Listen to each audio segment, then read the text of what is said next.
ہمارے جو پیارے چلے گئے ہیں ان سے ہماری دوبارہ کبھی ملاقات ہوگی تو کب ہوگی؟ اس کا کوئی اللہ نے مرتے ہی ہو جائے گی ملاقات. بخاری مسلم میں حدیث ہے، نبی الاسلام نے سیدہ فاطمہ سلام اللہ علیہا کے کان میں ایک بات کی اپنی وفات سے کچھ عرصہ پہلے، تو رو پڑی، اور پھر ایک بات کی تو وہ مسکرا پڑی. تو سیدہ عائشہ کہتی ہیں کہ میں نے نبی الاسلام کی زندگی میں تو ان سے یہ سوال نہیں پوچھا، لیکن حضور کی وفات کے بعد میں نے کہا کہ فاطمہ جو میرا حق ہے تجھ پہ کہ میں تیری ماں ہوں، مجھے بتا کہ اللہ کے نبی نے اس وقت تم سے کیا بات کی تھی. تو انہوں نے کہا کہ نبی الاسلام نے مجھے یہ خبر دی تھی کہ عنقریب میں دنیا سے جانے والا ہوں، کیونکہ حضرت جبرائیل علیہ السلام ہر سال ایک دفعہ آ کے دورہ قرآن کرتے تھے، اس دفعہ 2 دفعہ آئے ہیں، مجھے لگتا ہے کہ اب میں زندہ نہیں رہوں گا. وہ انشور کرنے آئے کہ قرآن میں نے اسی طریقے سے لکھوا دیا. اس پہ میں رو پڑی، اور پھر نبی الاسلام نے فرمایا کہ میرے گھر والوں میں سب سے پہلے تم مجھے آ کے ملو گی.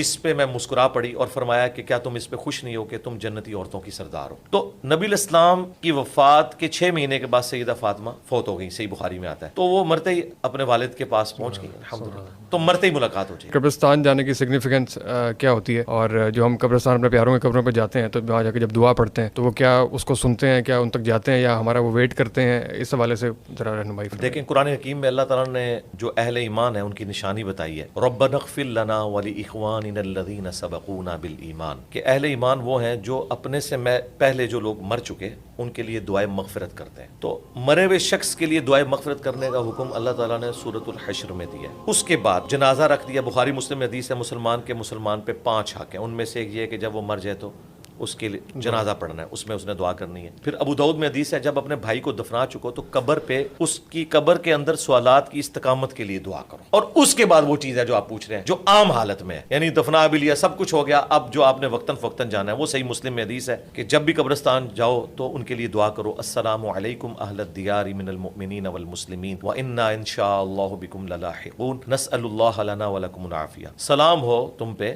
اے مومنین جو یہاں قبرستان میں دفن ہو، ہم بھی مر کے تمہارے پاس آنے والے ہیں، ہم اپنے لیے اور تمہارے لیے اللہ کے حضور عافیت کا سوال کرتے ہیں. یہ ہے سگنیفیکینس، آپ نے ان کے لیے دعا کرنی ہے کیونکہ آپ کی دعا سے ان کو فائدہ پہنچتا ہے. سنن ابن ماجہ میں حدیث ہے ایک شخص کے مرنے کے بعد اس کا درجہ جنت میں بلند ہوا تو اس شخص نے اللہ کے حضور عرض کی کہ یا اللہ یہ تو میرا عمل نہیں تھا. تو فرمایا تیرے بیٹے نے دنیا میں تیرے لیے استغفار کی ہے، اس کی وجہ سے تیرا مرتبہ بلند ہوا. تو مرے ہوئے لوگوں کو ہماری دعاؤں کا نفع پہنچتا ہے، ہم جو صدقہ خیرات ان کی طرف سے کرتے ہیں اس کا نفع پہنچتا ہے. اب یہ رہ گیا کہ وہ سنتے ہیں یا نہیں سنتے؟ نہیں بھائی نہیں سنتے. ہاں پہنچتا ہے، جی پہنچتا ہے. اگر کوئی کہ جی پہنچتا ہے تو اس کا مطلب ہے سن رہے ہیں، تو اس کا جواب یہ ہے کہ پھر جب پہنچتا ہے تو وہ جواب دیتے ہیں، جی دیتے ہیں، تو ہم تو نہیں سن رہے.